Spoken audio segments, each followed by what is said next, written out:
Today, we're helping you build mental strength. And our next guest says that starts by learning to master your emotions.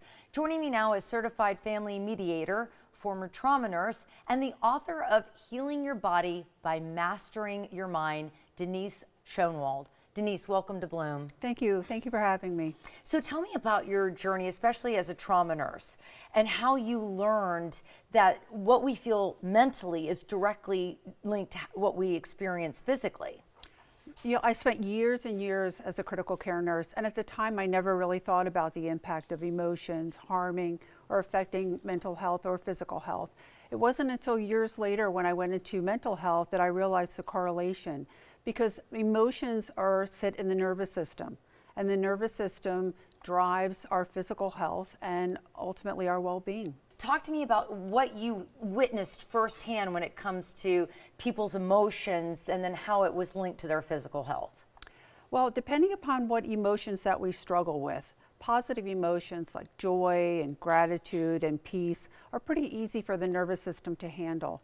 It's our negative emotions, and they call that your emotional baseline, that affect the person's health so negatively, such as guilt and worry and fear. That causes the nervous system to become imbalanced and ultimately weakens the body.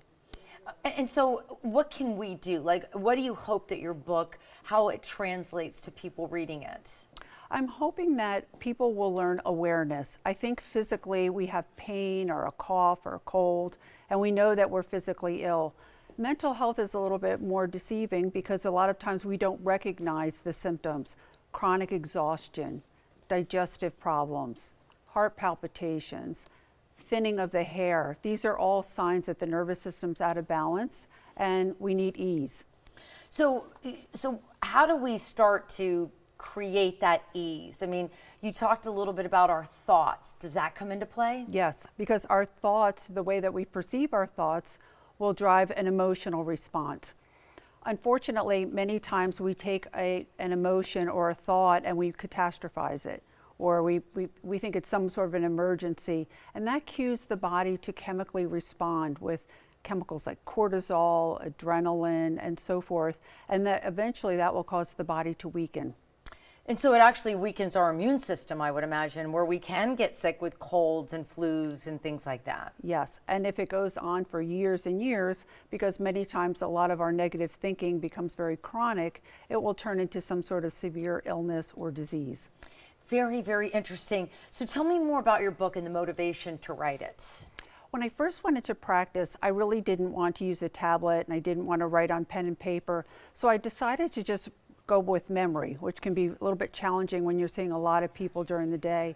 And I started to notice a lot of correlations between emotions and physical health.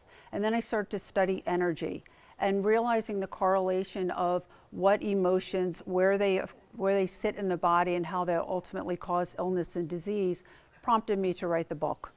So do you think people need to get professional help, learn to meditate? I mean, what is the answer to take these negative thoughts and transform them into ones that you mentioned earlier, like gratitude and more positive energy thinking? One of the things that I have found is, as a society, we're all overstimulated. We're scrolling too much, we're stressed, we're not taking as much time for balance and ease, enjoying friends, we're texting more than calling, and life is just a little bit too hectic.